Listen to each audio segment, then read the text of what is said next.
lagi duduk aja di situ, tapi seperti ngomong sendiri kawan-kawan waktu itu.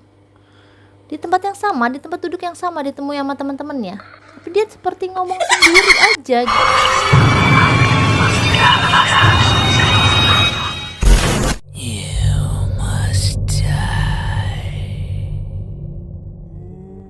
Assalamualaikum warahmatullahi wabarakatuh. Halo teman-teman, apa kabarnya nih? Baik-baik aja ya. Kawan-kawan, pada siang hari ini saya mau bercerita. Tapi sebelum bercerita, seperti biasa saya mau mengucapkan terima kasih untuk yang sudah subscribe, sudah like, sudah komen, sudah share. Terima kasih banyak ya kawan-kawan semua. Kawan-kawan, cerita kali ini dikirimkan oleh seorang wanita cantik yang rumahnya di Bandung, bernama Siska. Mbak Siska, terima kasih sudah mau bercerita kepada kami, sudah mau berpartisipasi dalam channel saya. Terima kasih banyak ya Mbak Siska. Beliau menceritakannya lewat Messenger ya, di Facebook saya. Ini tentang temannya ya kawan-kawan. Temannya yang bernama Ricky. Sebut aja Ricky ya kawan-kawan, bukan nama sebenarnya, karena Mbak Siska tidak ingin nama sebenarnya disebutkan. Gitu loh teman-teman. Judulnya apa ya? Judulnya Ada Apa Dengan Ricky. Tanda tanya tuh kawan-kawan, ada apa dengan Ricky? Oke kawan-kawan, kita lanjut aja ke ceritanya. Begini ceritanya.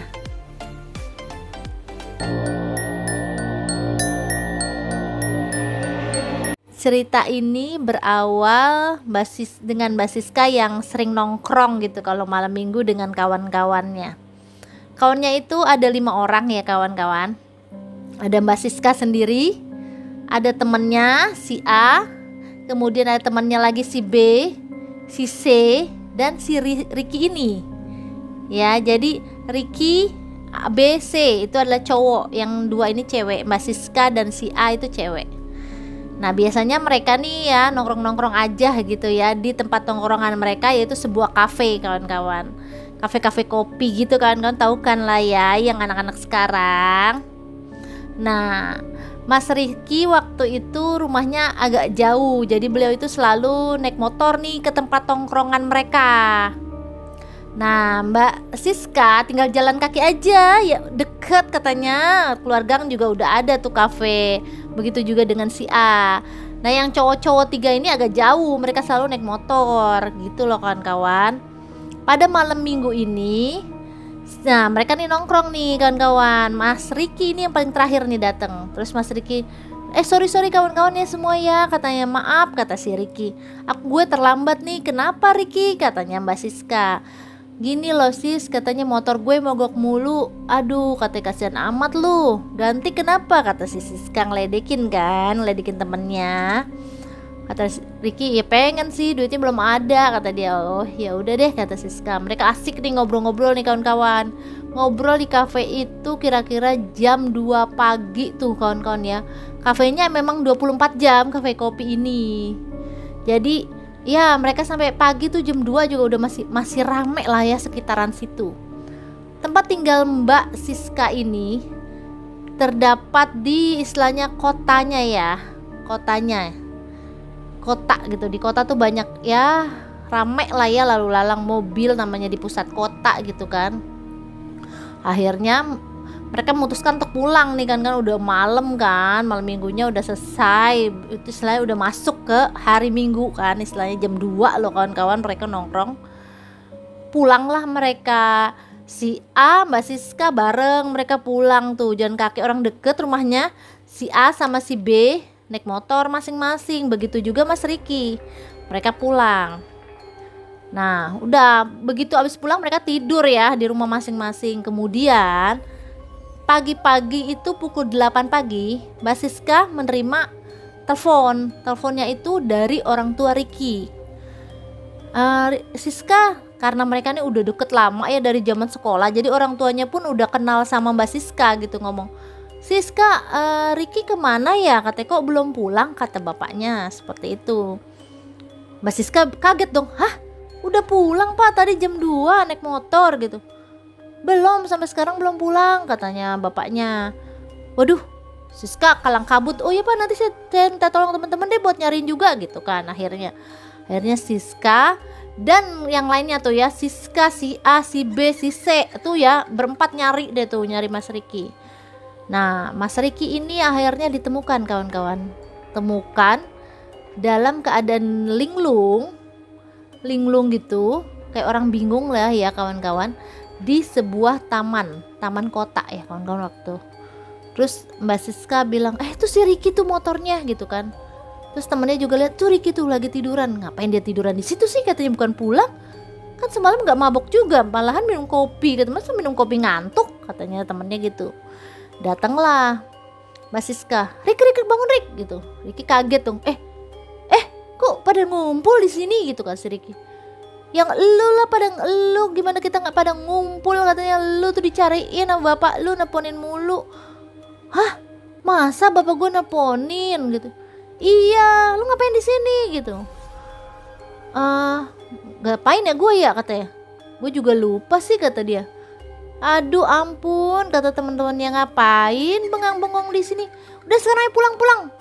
Nah, karena Ricky ini dalam keadaan masih bingung dan linglung pada saat itu, akhirnya si B sama C, si C deh membonceng Mas Ricky. Si B membawa motor Ricky, karena tadinya B sama C boncengan. Jadi Ricky sekarang yang dibonceng, B membawa motor Ricky. Motornya seperti biasa, jalan lah biasa aja, nggak mogok juga gitu motor itu.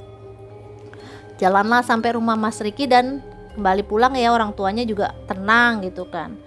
Akhirnya seminggu berlalu, Mas Ricky itu kembali ya, kalau hari biasa mereka kerja ya kawan-kawan, kan udah kerja gitu, udah pada kerja semua, mereka kembali sibuk dengan pekerjaan, bekerja. Pas malam Sabtu, malam Minggu lagi, kembali mereka tuh kumpul lagi di kafe biasa lah, seperti biasa. Nah, Ricky kembali lagi nih, datang paling belakangan kawan-kawan.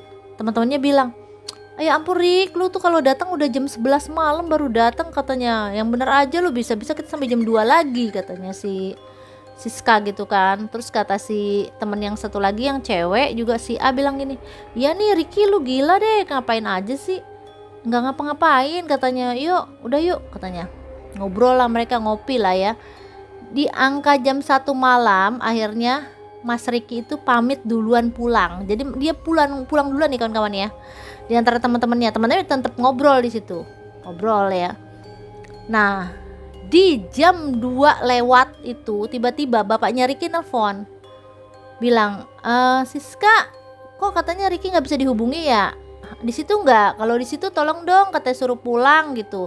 Soalnya HP-nya mati, kata bapaknya.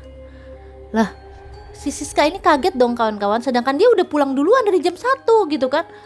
Oh Pak, tapi Ricky udah pulang duluan. Aduh, kemana lagi tuh anak, kata bapaknya kan. Ya udah deh, kita bantu cari. Akhirnya teman-temannya ini berempat yang lain kan pada bantuin tuh nyari kan Mas Ricky-nya kemana. Ketemu lagi kawan-kawan Mas Ricky di tempat yang sama. Dia tuh lagi duduk aja di situ, tapi seperti ngomong sendiri kawan-kawan waktu itu. Di tempat yang sama, di tempat duduk yang sama, ditemui sama teman-temannya. Tapi dia seperti ngomong sendiri aja gitu loh kawan-kawan. Sampai teman-temannya tuh sampai bingung gitu, apa yang dilakuin si Ricky gitu malam itu, kok dia bengong, terus dia ngobrol kayak orang ngobrol sendiri, apa dia tuh kayak depresi apa gimana temannya gitu. Akhirnya si B sama C yang cowok nih memberanikan diri dong untuk datengin si Ricky. Tepak dari belakang, Ricky, ngapain lo di sini? Terus dia bengok, kok lu pada kesini, katanya, ambil ngeliatin temennya gitu kan. Aduh, katanya lu cariin nih bapak lu, nelfon-nelfon mulu deh tadi. Gimana sih, katanya lu pulang duluan. Iya, pulang duluan, katanya. Gue ini soalnya ketemu cewek gue dulu. Cewek lu? Mana cewek lu? Cewek gue tadi di sini, katanya, duduk di sebelah gue. Mana cewek lu? Lu nggak punya cewek, ngaco lu. Pacar gue ada di sini, katanya, duduk. Pacar yang mana, Ricky? Lu tuh nggak sama siapa-siapa dari tadi di sini. Gitu kan. Jadi Ricky tuh melihat tuh dia tuh seakan-akan lagi pacaran gitu sama ceweknya. Duduk itu di taman kota itu. Karena teman-temannya ini merasa ada yang janggal ya kawan-kawan dengan Mas Ricky ini. Mereka buru-buru membawa Ricky pulang. Waktu itu si B sama C seperti biasa mereka boncengan ya kawan-kawan. Jadi si C sekarang membonceng Mas Ricky dan B membawa motor kembali Mas Ricky. Akhirnya mereka tuh bertiga tuh jalanlah pulang. Yang cewek-cewek kembali ke rumahnya masing-masing. Besoknya di hari Minggu, Mbak Siska sama Mbak A ini datang ke rumahnya Mas Ricky. Dan juga si BC itu juga datang. Mereka ngumpul semua di rumah Mas Ricky dan Mas Ricky menceritakan kalau dia tuh katanya punya pacar. Pacarnya tuh cewek cantik, tinggi semampai katanya. Rambutnya panjang, itu kalau ketemuan selalu di taman kota gitu kata dia. Jadi kalian tuh nggak perlu khawatir sama gue emang punya pacar kata Mas Ricky ya. Mereka sampai terbengong-bengong karena yang mereka lihat pada malam itu Mas Ricky hanya ngobrol sendiri. Gak ada orang tuh sebelahnya, dia ngobrol sendiri, ngomong sendiri gitu. Mas Ricky yang nggak mungkin lah, itu cewek gue, dia tetap nanti kalau malam minggu juga gue setiap minggu selalu ke situ kata si Ricky kan ngomong. Akhirnya teman-temannya ini karena khawatir ya sama Mas Ricky, akhirnya membicarakan hal ini kepada orang tuanya Mas Ricky, khususnya bapaknya. Bapaknya pun khawatir karena anaknya itu seperti orang bingung dan dia tuh nggak bisa dengar azan kawan-kawan. Jadi kalau dengar azan tuh bawaannya marah-marah, teriak-teriak gitu. Terus juga nggak sholat gitu, nggak mau gitu. Jadi kayak orang gimana ya, keras kepala gitu loh, nggak mau sholat, nggak mau dengar azan gitu kan. Akhirnya bapaknya mau membawa Mas Ricky pengobatan ke sebuah pondok pesantren yang letaknya lumayan jauh ya di luar Jawa gitu. Di sanalah Mas Ricky ketemu Pak Kiai Ustadz sana yang sudah berpengalaman dalam mengobati hal seperti ini. Dan betul Mas Ricky katanya disukai salah satu jin yang ada di taman kota itu. Dan dia mau menikahi Mas Ricky gitu ceritanya kawan-kawan. Ceritanya seperti itu, makanya Mas Ricky disuruh tinggal di pesantren kemudian diruqyah. Sampai sekarang Mas Ricky masih dalam pengobatan kawan-kawan. Jadi belum sembuh gitu sampai sekarang. Ya semoga aja Mas Ricky itu kita doain ya semua ya. Semoga cepat sembuh kembali seperti semula. Dijauhkan dari hal-hal yang buruk seperti itu ya kawan-kawan ya. Amin ya robbal alamin. Gitu ya ceritanya kawan-kawan. Pesannya kita harus hati-hati ya kawan-kawannya dan jangan pulang malam-malam deh sebaiknya. Soalnya kalau malam-malam rentan banget kita tuh ya. Apalagi kalau yang bisa ngelihat mungkin agak saru gitu kan, yang mana setan yang mana manusia. Zaman sekarang ya kawan-kawan. Gitu aja ya kawan-kawan ya. Terima kasih banyak ya kawan-kawan sudah mau dengar cerita dari aku. Terima kasih banyak sudah share, sudah komen, sudah like. Terima kasih banyak. Tunggu ya cerita-cerita berikutnya dari saya. Dadah. Assalamualaikum warahmatullahi wabarakatuh.